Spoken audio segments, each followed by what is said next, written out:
일주일도 잘 지내셨습니까?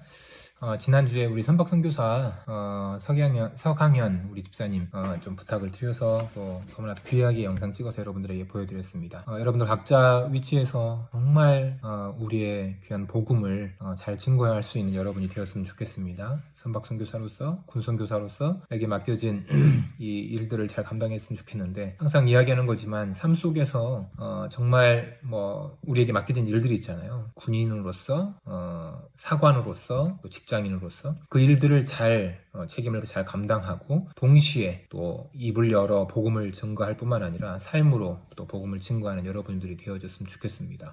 그런 의미에서 여러분들에게 있어서 복음은 무엇입니까?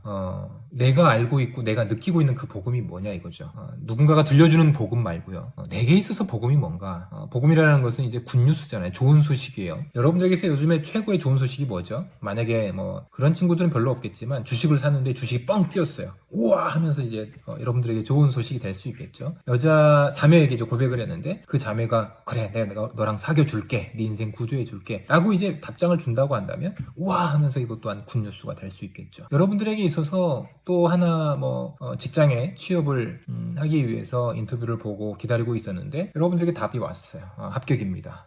직장 현대상선 그리고 한진, 지금 한진은 없죠. 이런 대형 선사에 사관이 되었습니다. 이것도 이제 좋은 소식이 될 수 있을 것입니다.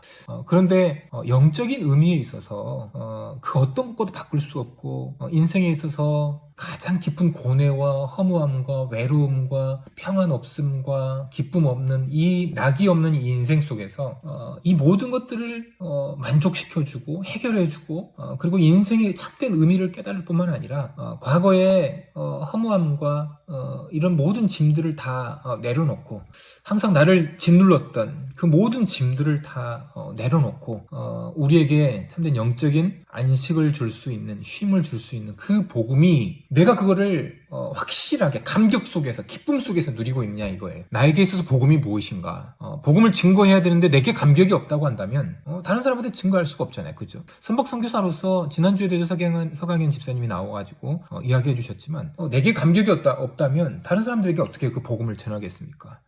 내가 입을 열어 복음을 증거해야 되는데 그 예수 그리스도를 증거해야 될 텐데, 내가 예수 그리스도를 만난 기억이 없고 내가 예수 그리스도를 만난 그 은혜 앞에 겸손히 엎드려 그 사랑을 누리지 못한다고 한다면 결코 그것이 우리에게 복음이 될 수 없을 것입니다. 그냥 하나의 지식인 것이죠. 내게 복음이 뭐냐 이거죠. 요즘에 이제 마가복음을 보면서 이게 복음이구나 라는 사실을 더 깊이 있게 이제 깨닫게 됐는데, 그거를 잠깐 나눌 수 있는 시간이 되었으면 좋겠습니다. 시간이 없어서 잠깐이지만 나중에 기회가 되면 이 마가복음을 함께 또 나눴으면 좋겠어요. 전에 한번 이제 마태복음을 나눠줬었는데, 마가복음에서 이야기하고 있는 복음이 뭔가, 그 마가복음 1장 1절에 보면 이렇게 말씀합니다. 하나님의 아들 예수 그리스도의 복음의 시작이라. 그리고 나서 이제 마가복음 맨 마지막에 뭐라고 말하냐면, 또 이르시되 너희는 온 천하에 다니며 만민에게 복음을 전파하라. 와, 신기하지 않아요? 마가복음 1장 1절을 처음 서두에 복음에 대해서 이야기하더니 마지막에 또 복음을 이야기하고 마치게 됩니다. 그 중간에 이제 마가복음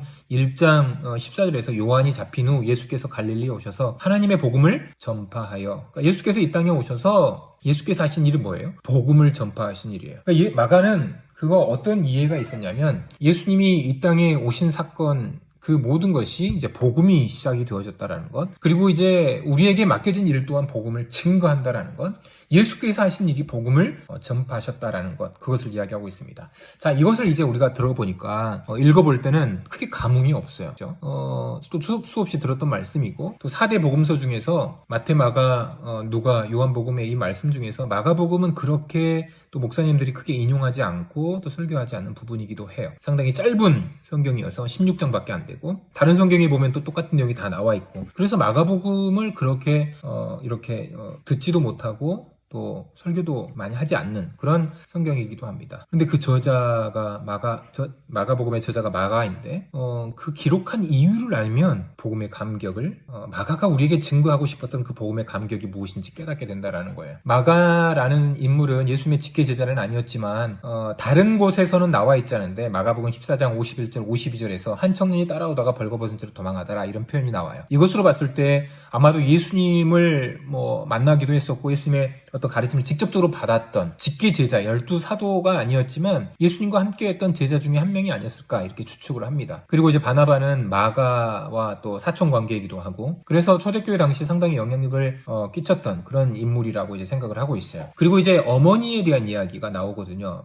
사도행전 12장 12절에서 요한의 어머니 마가라 하는 요한의 어머니 마리아의 집에 가니 여러 사람이 거기에 모여 기도하고 있더라 라고 말을 해요. 그래서 이 사도행전 12장 12절을 통해서 마가의 다락방이라는 표현이 나오게 됩니다. 그러니까 예수님께서 마지막 잡히시던 밤에 떡을 떼던 그 장소가 마가의 다락방으로 추정을 하고 있습니다. 분명한 건 아니에요. 성경에 기록되어 있지는 않으니까. 그리고 성령을 받았던 사도행전 2장에서 그들이 함께 모여 1장과 2장에서 함께 모여 기도했던 120명이 기도했던 그 장소가 또 마가의 다락방이라 추정을 하고 있습니다. 베드로가 잡혀가가지고 함께 기도했던 장소는 이건 분명합니다. 마가의 다락방, 마가의 어머니 집이죠. 그곳에서 기도했다라는 표현은 분명하게 나와 있으니까요. 그러니까 아무튼 어머니도 상당히 이제 집안 자체가 부자였고 그래서 추정하기로는 어떤 초대교회 당시에 또 재정적인 어떤 그런 부분들을 부담을 했던 또 상당히 영향력을 가지고 있었던 그런 제자라는 것을 알 수가 있고 무엇보다 마가는 베드로의 이 영적인 아들이라라는 표현을 할 정도로 이제 베드로 전서 5장 13절에서 내 아들 마가라는 표현을 나와요. 그러니까 베드로와 아주 깊은 관계에 있었다는 걸 알 수가 있고요. 그래서 이제 베드로의 가르침을 수없이 들었던 것 같아요. 그러니까 베드로가 해줬던 그 가르침, 베드로가 예수님 옆에서 보았던 예수 그리스도의 영광과 하나님의 영광과 그 가르침을 보면서 마가는 느꼈던 거예요.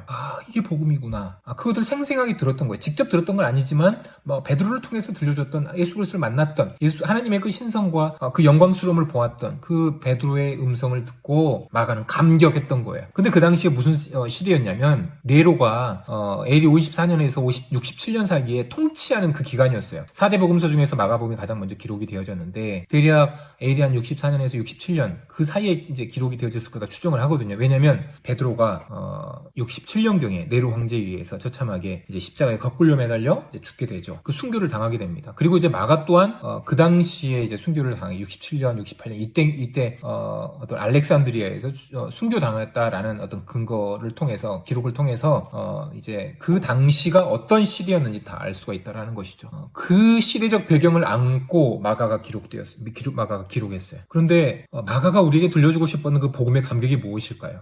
이제 한 절 하나만 이야기해드리겠습니다. 하나만 이야기를 해드리면 거기에서 우리에게 알려주고 싶었던 것은 유일한 희망인 이 복음을 통해서 빡이 가중되고 순교가 일어나고 사랑하는 가족들이 떠나가고 있는 이 시절에 이 시대에 마지막까지 깨어서 근신하면서 믿음을 굳게 지키고 이 죽음을 각오하는 순교적 정신을 가지고 이 복음을 지킬 것임을 우리에게 요구하고 있다는 거예요.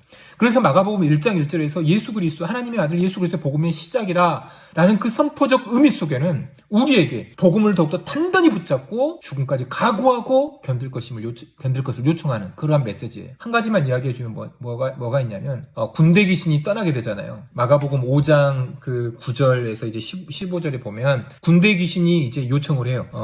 예수님이 나타나니까 저희들을 저 돼지떼에 들어가게 해주십시오. 허락을 해주니까 돼지떼가 들어가게 되고 바다에 다 몰살하게 돼요. 여기서 이제 군대 귀신이라는 뜻이 로마 군대의 여단 규모라는 뜻인데 다시 말하면 하나님의 나라가 임했으니 사단에 통치하고 있는 이 로마는 멸망하게 될 것임을 우리에게 이야기해주고 있다는 거예요. 그러니까 조금만 참아라. 조금만 인내하고 참으면 이 복음 대신 예수 그리스도를 통해서 영원한 안식이 우리 가운데 찾아올 거야. 하나님의 나라가 우리 가운데 있잖아. 예수 그리스도를 통해서 성취된 이 복음의 능력이 우리 가운데 있잖아. 복음을 굳건히 붙잡고 죽음까지 각오하고 지금 지켜나간다고 한다면 하나님의 나라 가운데 우리가 평안을 누릴 수 있고 기쁨을 누릴 수 있어. 그러한 선포적 의미가 마가복음에서 우리에게 드러나고 있다는 것입니다. 그 복음의 감격 속에 살았으면 좋겠어요. 예수 그리스도께서 우리의 죄의 문제를 해결해 주시고 영원한 하나님의 나라를 우리에게 주셨잖아요. 그런데 왜 근심하며 걱정하고 외로워하고 인생의 낙과 의미도 없이 불행하게 살아가고 있느냐라는 거예요. 오늘날 대한민국의 많은 청년들이 자살을 선택하고 죽음의 어려움 속에서 죽음의 위기 속에서 살아가고 있습니다. 직장을 찾지 못해서 외로워하고 힘들어하고 있습니다. 비교하며 왜 나는 이렇게 됐을까 비교하며 살아가고 있습니다. 그러나 가장